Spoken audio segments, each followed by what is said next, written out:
Good evening student, मैं रंजीत यादव। स्वागत है आपका शांति क्लासेज के यूट्यूब चैनल में। और आज हम शुरू करने जा रहे हैं प्रकाश के परावर्तन का पार्ट 4।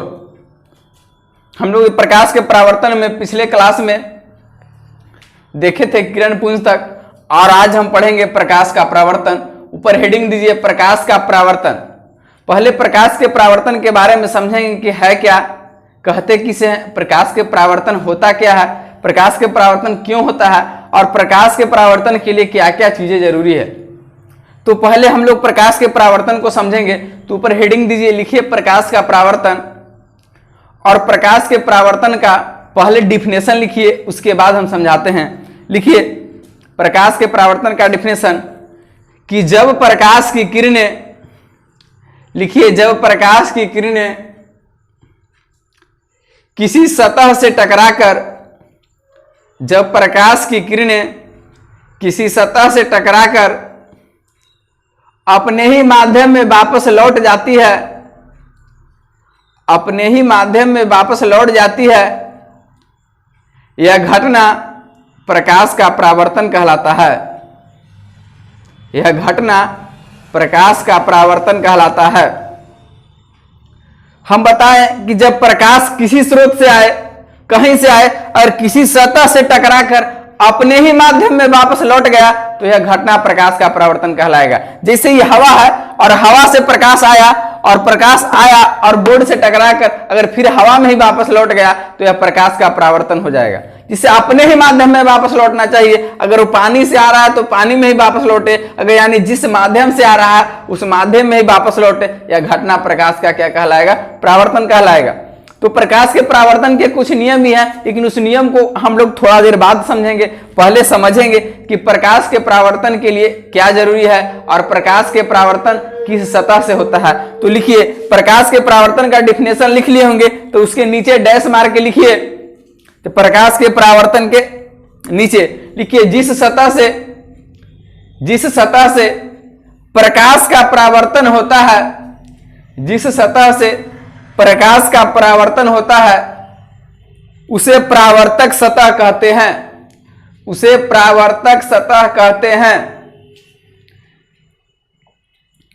दूसरा पॉइंट लिखिए डैश मार के, परावर्तक सतह के रूप में, परावर्तक सतह के रूप में, परावर्तक सतह के रूप में प्रायः दर्पण का उपयोग किया जाता है। परावर्तक सतह के रूप में प्रायः दर्पण का उपयोग किया जाता है। तो आइए हम पहले दर्पण के बारे में जानते हैं कि दर्पण है क्या। तो देखिए ऊपर लिखा हुआ है दर्पण, दर्पण मिरर लिख के डैश दीजिए। मिरर, दर्पण तो आप लोग देखे होंगे, घर में देखे होंगे ना, जो यूज करते हैं। तो वही दर्पण के 3 प्रकार है। दर्पण के कितने प्रकार हैं? 3 प्रकार के होते हैं। पहला लिखिए समतल दर्पण, पहला है समतल दर्पण जिसे प्लेन मिरर कहते हैं अंग्रेजी में। और दूसरा है गोलीय दर्पण, दूसरा है गोलीय दर्पण जिसे स्फेरिकल मिरर कहते हैं। और हमारा तीसरा है परवलय दर्पण। परवलय दर्पण 3 प्रकार के दर्पण, पहला समतल दर्पण, दूसरा गोलीय दर्पण और तीसरा परवलय दर्पण। तो हम लोग एक एक करके सब दर्पण को परिभाषित करेंगे, देखेंगे किस दर्पण का कितना प्रकार है। तो पहले समतल दर्पण लिख के डैश दीजिए। लिखिए समतल दर्पण, समतल दर्पण किसे कहते हैं? Plane mirror. लिखिए वैसा दर्पण, वैसा दर्पण जिसकी परावर्तक सतह, वैसा दर्पण जिसकी परावर्तक सतह समतल हो, वैसा दर्पण जिसकी परावर्तक सतह समतल हो उसे समतल दर्पण कहते हैं। ये परावर्तक सतह नहीं समझ में आ रहा हो कि परावर्तक सतह है क्या। तो परावर्तक सतह है क्या, तो देखिए दर्पण में 2 सतह होते हैं। दर्पण में कितने सतह होते हैं? 2 सतह। पहला होता है कलाई सतह और दूसरा होता है परावर्तक सतह। दर्पण में कितने सतह? पहला सतह कलई सतह और दूसरा होता है परावर्तक सतह।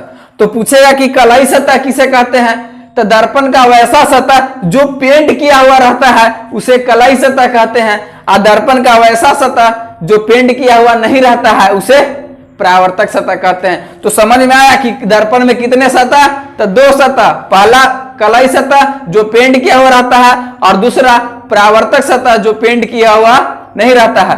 तो यही लिखा है समतल दर्पण के परिभाषा में कि वैसा दर्पण जिसकी परावर्तक सतह समतल हो, मतलब जो सतह पेंट नहीं किया हुआ रहेगा वो सतह क्या होना चाहिए, समतल, न धंसा हुआ होना चाहिए न उठा हुआ होना चाहिए, एकदम समतल होना चाहिए। तो कौन सा दर्पण होगा, समतल दर्पण होगा। तो चलिए आगे समतल दर्पण के हम कुछ गुण भी पढ़ेंगे, लेकिन अभी सब दर्पण को एक एक करके डिफाइन करते हैं कि समतल दर्पण के गुण क्या है। तो पहले लिखिए समतल दर्पण के गुण, समतल दर्पण के गुण, समतल दर्पण के गुण लिखिए, हेडिंग दीजिए और लिखिए समतल दर्पण के गुण में कि समतल दर्पण में प्रतिबिंब आभासी और सीधा बनता है। प्रतिबिंब बोले तो हमारा जो छाया बनता है, हम जो आईना में देखते हो हमारी छाया है, तो छाया आभासी और क्या बनता है, सीधा बनता है। यानी समतल दर्पण में प्रतिबिंब आभासी और सीधा बनता है। दूसरा लिखिए समतल दर्पण में किसी वस्तु का प्रतिबिंब, समतल दर्पण में किसी वस्तु का प्रतिबिंब वस्तु के आकार के बराबर बनता है। समतल दर्पण में किसी वस्तु का प्रतिबिंब वस्तु के आकार के बराबर बनता है। और तीसरा पॉइंट लिखिए कि समतल दर्पण में प्रतिबिंब, समतल दर्पण में प्रतिबिंब उतना ही दूरी पर बनता है जितना दूरी पर वस्तु दर्पण से आगे होता है। समतल दर्पण में प्रतिबिंब उतना ही दूरी पर बनता है जितना दूरी पर वस्तु दर्पण से आगे होता है। यानी समझिए अगर आपके पास इस समतल दर्पण है, मान लीजिए आपके पास इस समतल दर्पण है, तो हम दर्पण से अगर 2 फीट के दूरी पर है तो हमारा प्रतिबिंब दर्पण से 2 फीट अंदर में बनेगा। यानी हमसे प्रतिबिंब 4 फीट की दूरी पर हो जाएगा। हमसे अगर दर्पण 2 फीट की दूरी पर है तो हमारा प्रतिबिंब हमसे 4 फीट की दूरी पर हो जाएगा। अगर हम दर्पण से 5 मीटर की दूरी पर खड़ा है तो हमसे प्रतिबिंब 10 मीटर की दूरी पर हो जाएगा। यानी वस्तु उतना जितना दूरी पर रहता है उतना ही दूरी पर समतल दर्पण में उसका क्या बनता है, प्रतिबिंब बनता है। तो चलिए हमारा हो गया समतल दर्पण के गुण हो गया। और समतल दर्पण में एक प्रतिबिंब बनता है। अगर समतल दर्पण में आपको अपना पूरा चेहरा देखना है, यानी हम चाहते हैं कि हम अपना पूरा बॉडी देखें, तो हमारे लंबाई से आधा लंबाई की दर्पण होना चाहिए। यानी हम अगर किसी वस्तु का पूरा प्रतिबिंब देखना हो तो समतल दर्पण जो होगा वो वस्तु की आधा लंबाई का होना चाहिए। अगर वस्तु की आधा लंबाई से अगर 1 इंच भी कम हुआ तो आप अपना पूरा प्रतिबिंब उसमें नहीं देख सकते हैं। जिससे मान लीजिए मार्कर है और मार्कर की लंबाई मान लीजिए कि 1 मीटर है, मान लेते हैं 1 मीटर तो है नहीं, लेकिन मान लेते हैं कि 1 मीटर है, तो वस्तु अगर 1 मीटर के है तो हमारा समतल दर्पण आधा मीटर का होना चाहिए। अगर आधा मीटर का नहीं रहेगा, 50 सेंटीमीटर नहीं रहेगा तो हम देख नहीं सकते। अगर 1 मीटर का ही है तो मतलब आधा चाहिए। तो चलिए अब दूसरा लिखिए गोलीय दर्पण, ऊपर हेडिंग दीजिए गोलीय दर्पण, स्फेरिकल मिरर, स्फेरिकल मिरर। तो चलिए गोलीय दर्पण लिख के डैश दीजिए। लिखिए वैसा दर्पण, लिखिए वैसा दर्पण जिसकी परावर्तक सतह, वैसा दर्पण जिसकी परावर्तक सतह, वैसा दर्पण जिसकी परावर्तक सतह गोल होता है, जिसकी परावर्तक सतह गोल होता है उसे गोलीय दर्पण कहते हैं, उसे गोलीय दर्पण कहते हैं। वैसा दर्पण जिसकी परावर्तक सतह गोल होता है उसे गोलीय दर्पण कहते हैं। और गोलीय दर्पण 2 प्रकार के होते हैं। गोलीय दर्पण 2 प्रकार के होते हैं। पहला उत्तल दर्पण और दूसरा अवतल दर्पण। पहला उत्तल दर्पण और दूसरा अवतल दर्पण। पहला कॉन्वेक्स मिरर, दूसरा कॉनकेव मिरर। तो आइए एक एक करके समझते हैं कि उत्तल दर्पण क्या है और अवतल दर्पण क्या है। तो उत्तल दर्पण हम लोग समझेंगे, जैसे मान लीजिए ये दर्पण है और ये भी क्या है, दर्पण है। तो देखिए अगर इसमें अगर धंसा हुआ सतह है, एक ये धंसा हुआ सतह है तो इसको रंग दिए, और इसको एक उठा हुआ सतह है इसको रंग दिए। तो बताइए दूर दर्पण है, इसमें परावर्तक सतह कौन वाला है, जो रंगा हुआ नहीं है। इधर वाला तो रंगा हुआ है, इसमें इधर वाला रंगा हुआ है, इधर वाला नहीं रंगा हुआ है। यानी जो नहीं रंगा हुआ है उसको क्या कहते हैं हम लोग, परावर्तक सतह कहते हैं। जो नहीं रंगा हुआ है उसको हम लोग क्या कहते हैं, परावर्तक सतह कहते हैं। तो इसमें परावर्तक सतह उठा हुआ है और इसमें परावर्तक सतह धंसा हुआ है। तो हम लोग कहेंगे कि वैसा दर्पण जिसकी परावर्तक सतह उठी हुई हो उसे उत्तल दर्पण कहते हैं, और वैसा दर्पण जिसकी परावर्तक सतह धंसी हुई हो उसे अवतल दर्पण कहते हैं। तो उत्तल दर्पण और अवतल दर्पण की परिभाषा याद हो गया कि वैसा दर्पण जिसकी परावर्तक सतह उठी हुई हो, आज वैसा दर्पण जिसकी परावर्तक सतह धंसी हुई हो। तो धंसी हुई हो जो हो जाएगा अवतल, आज उठी हुई हो जो हो जाएगा उत्तल। तो ये हमारा उत्तल दर्पण है और ये हमारा क्या दर्पण है, अवतल दर्पण है। क्या है, अवतल दर्पण है। तो चलिए उत्तल दर्पण लिख के डैश दीजिए, लिखिए उत्तल दर्पण की परिभाषा। पहले हम लोग उत्तल दर्पण की परिभाषा लिखेंगे, लिखिए वैसा दर्पण जिसकी परावर्तक सतह, वैसा दर्पण जिसकी परावर्तक सतह उठी हुई हो, क्या हो, उठी हुई हो, उसे उत्तल दर्पण कहते हैं। वैसा दर्पण जिसकी परावर्तक सतह उठी हुई हो उसे उत्तल दर्पण कहते हैं, उसे उत्तल दर्पण कहते हैं। चलिए अगला लिखिए, इस फिगर बना लीजिएगा उत्तल दर्पण का, ये उत्तल दर्पण का फिगर दिया हुआ है बोर्ड पे।